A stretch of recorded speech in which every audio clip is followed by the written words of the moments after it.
What if Robert Baratheon's rebellion failed? Let's explore the depths of it in the video. The river churns with mud and blood. Across the field, banners of black and red snap in the wind. The three-headed dragon of House Targaryen, defiant against the crowned stag, direwolf, trout, and falcon. Rhaegar Targaryen sits astride his pale white destrier and pulls his sword from a dead Baratheon bannerman. As the sword comes free, a shadowed figure walks towards him. Robert Baratheon.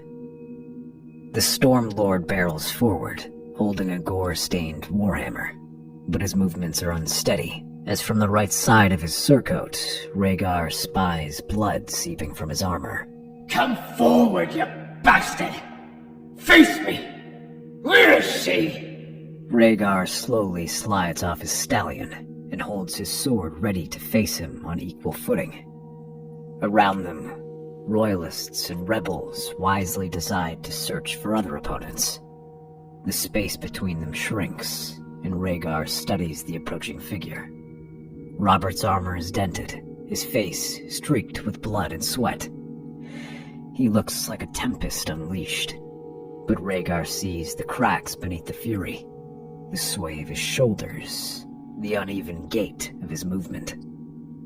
Robert Baratheon is injured, perhaps gravely, but still dangerous. Rhaegar! You took her from me! You die for it! I took nothing from you. But if you want her, Baratheon, you'll have to go through me. Is that what you told her father? And brother too? Robert charges, his warhammer swinging down. Rhaegar meets it with his sword, catching it by its haft. But Rhaegar cannot match Robert's strength and has to redirect it towards the water. Robert whirls and swings again. His attacks are like a storm, and his hammer sounds like a thunderclap whenever it hits. Rhaegar counters with precision, sidestepping and parrying each movement, careful to stay out of reach. Robert swings again, the hammer aimed at Rhaegar's skull. The prince twists away, slicing a shallow gash across Robert's side. Robert howls in pain but presses forward, spinning with a backhand strike. Rhaegar leans back just as the hammer grazes past his chest. But Robert Baratheon advances, using his superior size and knocking him into the water. The prince lands with a splash, glancing up to see the fury in the Lord's eyes as he brings his hammer down. Rhaegar barely rolls out of the way and thrusts his sword out, striking him across the thigh. Cursing, Robert redoubles his efforts. However, as the duel rages on, Robert begins to slow. His swings lose their ferocity, his breaths become coarse. Each swing is still strong enough to crush Rhaegar's chest if it lands, but the rebels' wounds are taking their toll. Rhaegar sees the moment, the fatal hesitation. Robert lifts his hammer one last time, but Rhaegar sidesteps and drives his sword forward, piercing Robert's chest, slipping through flesh and bone. The Stormlord's eyes widen, his hammer falling from his grasp to sink into the mud. He stares at Rhaegar, lips parting to curse him, but the words don't come. Rhaegar pulls his sword free, and Robert collapses. The battlefield falls into stunned silence. Then the rebel ranks begin to break. Cries of despair ripple through the army, men dropping their weapons and fleeing as the Targaryen forces surge forward, roaring in triumph. Rhaegar stands over Robert's lifeless body. Lyanna is safe. From behind, Sir Barristan approaches, his white armor covered in blood. He bows his head. The field is yours, my prince. No. It is yours. Finish off what was started here. I am needed elsewhere. Barristan nods, turning to the men and shouting orders as Rhaegar finds his mount and gallops off. His gaze is already turning back towards the capital. As he rides off, Robert's rage still echoes in his mind, a ghost that will haunt him forever. Taking only a few hundred of his most trusted men, Rhaegar rides off to King's Landing, and on the way back, he finds Tywin Lannister's vanguard. By now, word of his victory is spread throughout the Seven Kingdoms, and the Lion of the West wastes no time in pledging his support to Rhaegar's cause, especially when he hears what will happen next. By the time they arrive in King's Landing, the gates are now open for them, and the Mad King greets them at the Red Keep, with Jaime Lannister not far behind. My son returns. My brave, victorious Rhaegar. You've crushed the rebellion at last. He spreads his arms, as if expecting an embrace. When he doesn't do that, the king frowns. You've done well, my boy. Come forward. Kneel to your king, and receive my blessing for the glory you have won in my name. There's little glory in what I did. I did not fight for your glory, father. I fought for the realm you have brought to ruin. You dare speak to me this way? I am the king. You are my son. You will kneel. I will not. You are no longer fit to sit on the Iron Throne. You dare to call me unfit? I am the king. The dragons are my blood. You are nothing without me. Tywin, have this fool taken out of my sight. You heard the king, Aerys. Step down. Step down. Step down. I would rather burn this city to the ground than hand it to you, traitor. Jaime, come forward. Kill these traitors. Kill every last one of them. No. No? You swore an oath. I swore to protect the king. That includes protecting him from himself. He grabs Aerys by the arm, who recoils in horror at being touched and falls over, thrashing on the ground. He begins to foam at the mouth as he's dragged off. Rhaegar watches this without expression as he steps forward and sits on the Iron Throne. With the capital under his control, Rhaegar begins to summon his allies forward. First is Jon Connington, who is recalled from exile, followed by his siblings and mother on Dragonstone. Lastly, he calls Lyanna from the Tower of Joy with the Kingsguard. Together they begin consolidating their hold over the Iron Throne by accepting the surrender of the rebel lords. The first to come forward is the Stormlands, followed by Hoster Tully and Jon Arryn in exchange for his wards' lives. Ned is the last to join them. Rhaegar looks back at the mistakes Aerys made. Chief among them, the burning of multiple lords and knights. Rhaegar publicly condemns these executions, apologizes, and returns their ashes to their families. Ned accepts the urn of his father and brother with cool courtesy, saying nothing as he takes them back. Meanwhile, Rhaegar publicly declares his relationship with Lyanna. In a dramatic shift of policy, Rhaegar decides to follow the example of his ancestor, Aegon the Conqueror, by taking 2 wives. He then appoints Tywin Lannister as his new hand. The Lion helps strengthen his hold by providing certain privileges to the nobles of the 7 kingdoms.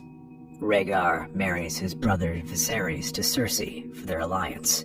Soon enough, the realm falls into a time of peace that is much needed after the chaos of Robert's rebellion. This time of quiet isn't just good for the people, but also for a Rhaegar who can step back and focus on his interests. He spends much of his time with his new bride, Lyanna, and his son, Aegon of the North. It is said that for every hour he spends with Elia and her children, he spends 10 with Lyanna and Aegon. When not with his family, he is drawn to prophecies and mysticism. The Song of Ice and Fire continues to haunt and leaves him obsessed with learning more. While most of the day-to-day rule is left with Tywin, Rhaegar uses Jon Connington to handle his plans. First, he dispatches maesters and scholars to bring back works from old Valyria about magic and prophecies. These men travel across the known lands, to the Jade Sea and past the Wall, some going to Asai and venturing close to Valyria. They bring back tales and artifacts of ancient civilizations. He also consults with seers and oracles who study the stars and moon to try and decipher omens. Of these, only two things truly get his interest. The first is a spellbinder from Asai, a red-haired woman named Melisandre who claims to see visions within the flames, promising that he will bring about Azor Ahai, who is fabled to stop the Great Darkness. She whispers warnings from the north, where the world ends, telling of a ruined city there. That is where the second point of interest remains, Hardhome. He hears the story from a maester who talked to the wildlings, and the tale sounds suspiciously like the Doom. Rhaegar immediately makes preparations. He orders the North to refortify the castle of the Night's Watch, wishing all of them to be garrisoned, and ordered each house to provide men. With little activity beyond the wall, this comes off as an unnecessary expense to many northern houses. This only grows worse as winter approaches. Rhaegar orders the other regions to subsidize the North's grain, putting strain on their resources too. Soon, cracks in Rhaegar's reign begin to show. Many in the Riverlands and Stormlands never truly forgave Rhaegar for his actions, but the deepest resentment runs in the north and south. Although an ally of the Targaryens during Robert's rebellion, Dorne's relationship with the crown begins to break down due to his treatment of Elia. Although polygamy isn't unheard of in the region, his neglect of Elia is taken as a slight by the Dornish people. The North is equally distrustful of the crown. Although making Lyanna queen was meant to appease them, it only further sowed resentment. Their lord Rickard and his son Brandon had gone to war, believing they were rescuing her from being kidnapped. Yet the revelation that she had gone willingly and allowed her father and brother to die such horrific deaths made the Northerners revile her as little better than a kinslayer. The arrival of winter only makes the situation worse. It is a terrible winter that lasts for years, and while Tywin tries to consult with maesters to handle the situation best, Rhaegar consults Melisandre, who insists the war is coming in the north, and says that it is more important than ever to maintain vigilance. Rather than allow the soldiers on the wall to return home, he orders them to remain where they are, and for the Seven Kingdoms to continue supplying them. While an inconvenience in summer, it now turns into a true crisis in winter, as famine threatens to take over. Only Tywin's skillful leadership and loans to buy extra grain prevent this. Rhaegar spends this time training his son, Aegon, to rule, showing him how to fight and informing him of the prophecy. With snow bearing down on the Red Keep, the two spend entire days in the training hall under the watchful eye of Willem Darry and Arthur Dane, who instruct them in the ways of combat. But when spring comes, the hopes of peace are shattered by Rhaegar's announcement that he intends to make Aegon, who may have been called Jon Snow in another world, son of Lyanna Stark, his successor. This is the final straw for Dorne, who already felt as if their princess was slighted. Now they see their prince having his birthright taken away from him. The Dornish indeed declare Elia's son Aegon be crowned, naming him Aegon of Dorne. To remove any confusion, yes, both Rhaegar's sons were named Aegon. Alone, this would not have been a serious issue, but the Dornish find allies in the Greyjoys, who also long for independence, and the Stormlands, who never forgave Rhaegar for killing Robert. To make matters worse, Tywin is nowhere to be seen. Rhaegar's declaration enraged him. For years he had kept the kingdoms together while Rhaegar was off consulting seers and oracles, and he found himself thinking of him more and more like the Mad King. Rather than dealing with him a second time, Tywin decides to take action, crowning Viserys king of the Seven Kingdoms. He gains the backing of the Riverlands, which were rebuilt thanks in large part to Tywin's efforts.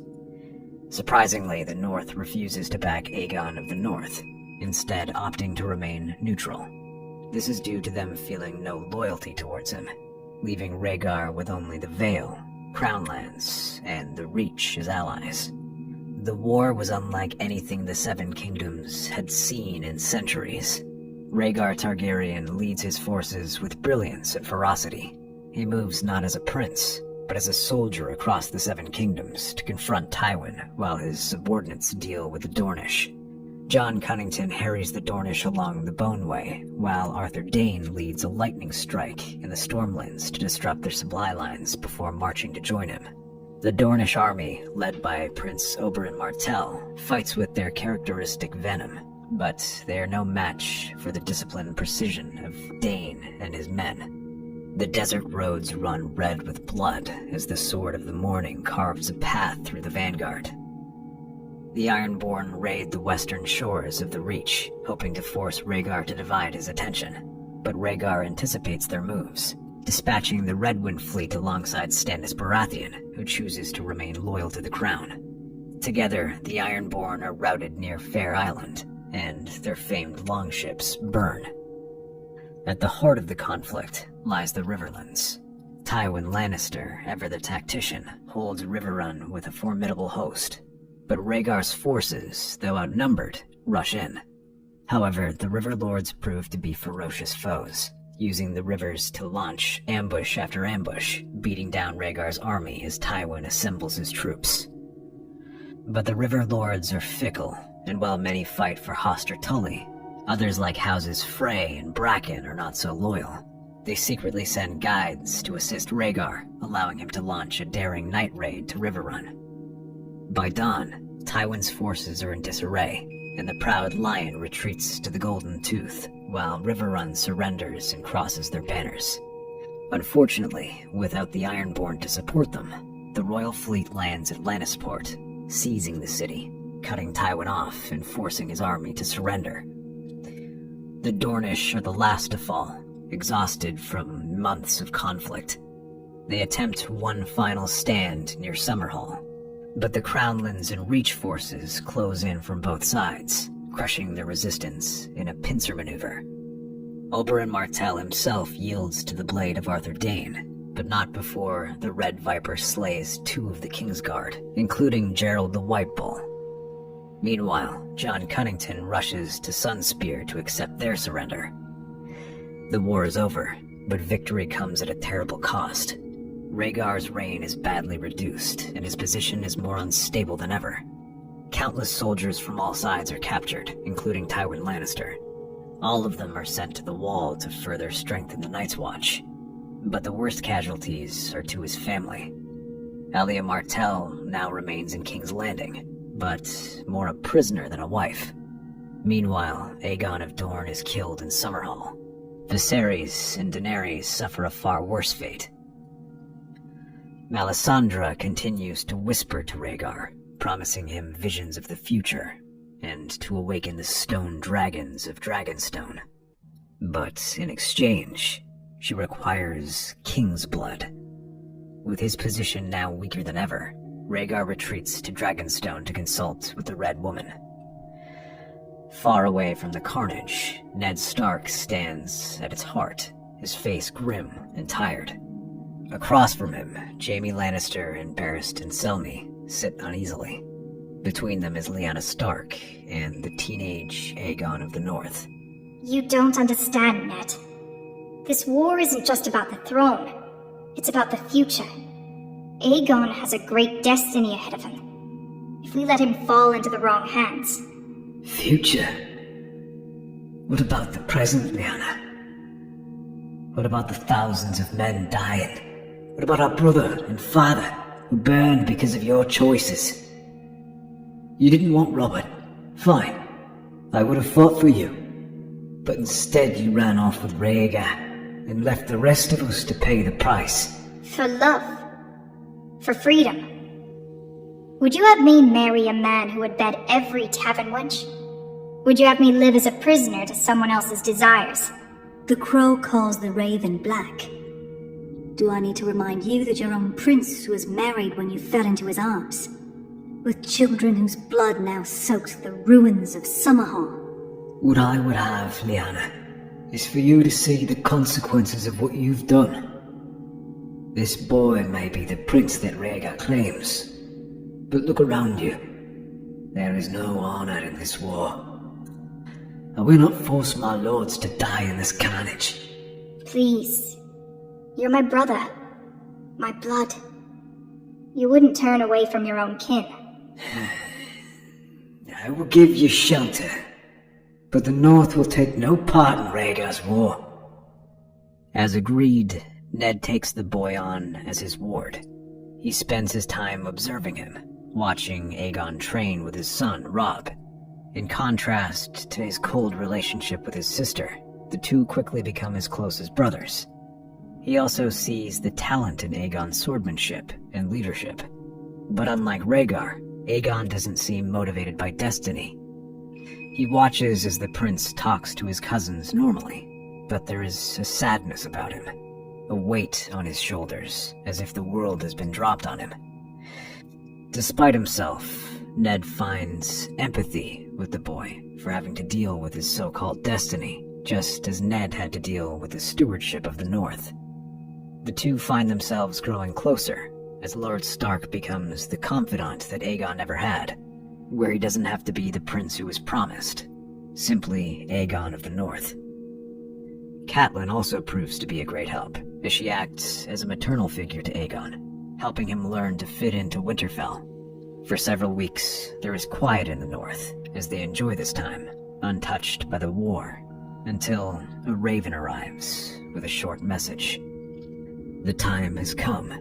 We march to Hardhome. The reports from the Night's Watch arrive, speaking of strange occurrences beyond the wall.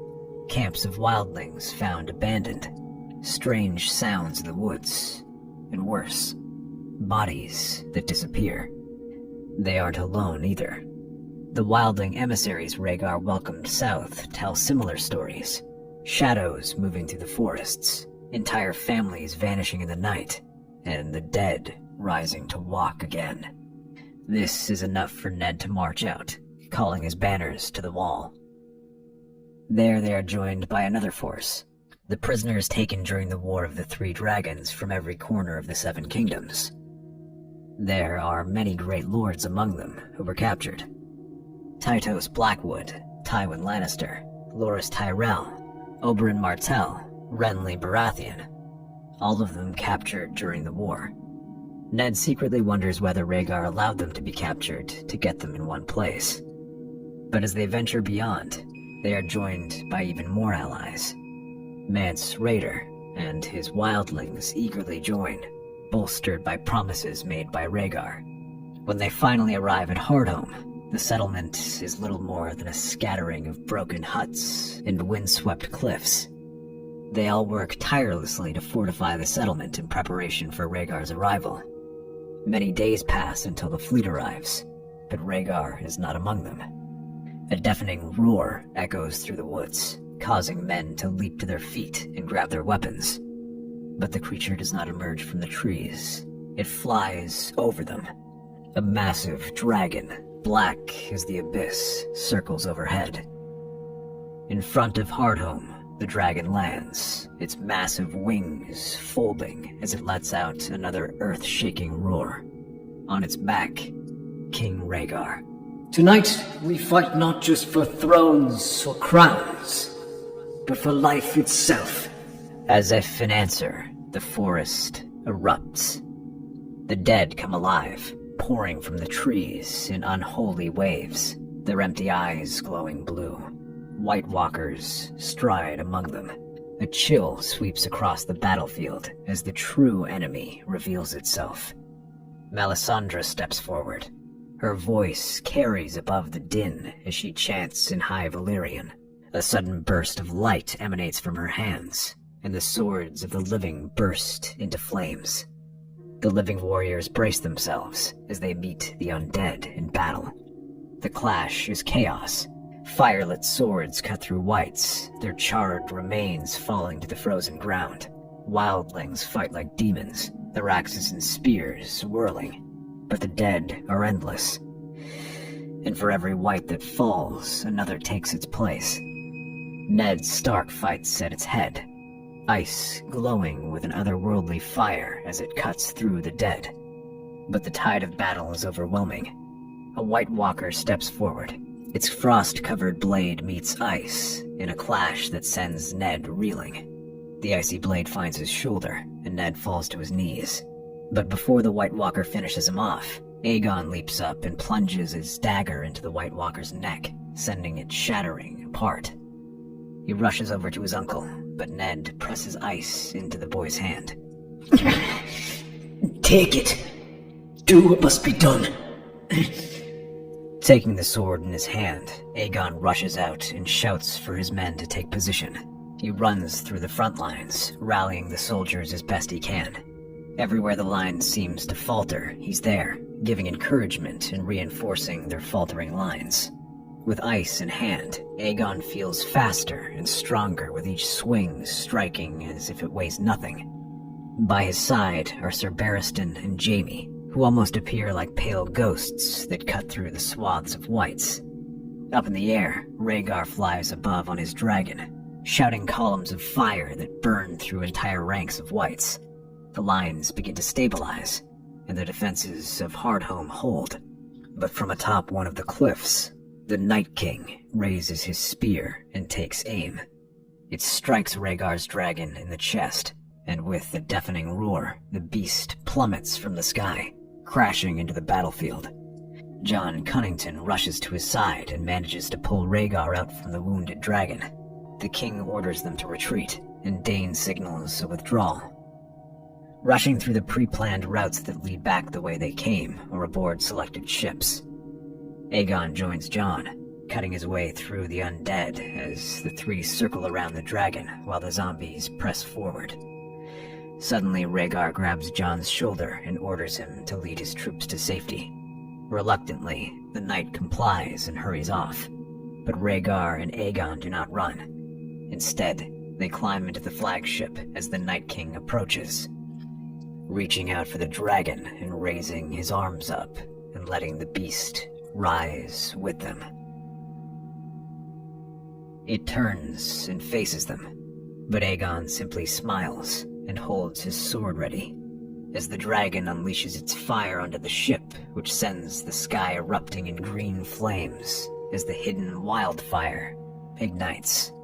The inferno sweeps across the battlefield, consuming the dead in its unrelenting blaze. The Night King himself is caught in the flames, his icy form cracking and shattering as the green fire engulfs him along with the dragon and his entire army. The survivors watch from the safety of the sea or deep in the woods. Even from the wall, it is as if a second star is burned on the ground.